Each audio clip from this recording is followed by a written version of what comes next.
উফ, বাপ রে কি রোদ! দিন দিন তো গরমটা বেড়েই চলেছে। একটু বৃষ্টির দরকার, কিন্তু বৃষ্টির তো দেখা নেই। বৃষ্টির উদ্দেশ্যে আমি একটা গান গাইতে চাই। তোমার দেখা নাই রে, তোমার দেখা নাই।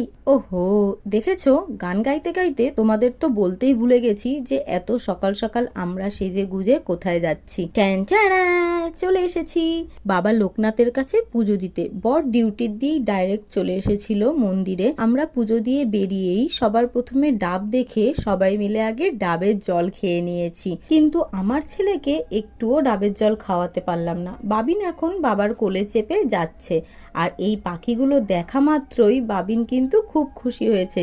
তারপর আমরা সোজা চলে গেছি টিফিন করতে। আমার বর তো ডিউটির ওখান দিয়েই টিফিন করে এসেছে, তাই আমি আর আমার দেওর এক প্লেট নিয়েই খেয়ে নিয়েছি, আর সঙ্গে লস্যিও নিয়ে নিয়েছি। এই লস্যিটা কিন্তু দারুণ খেতে।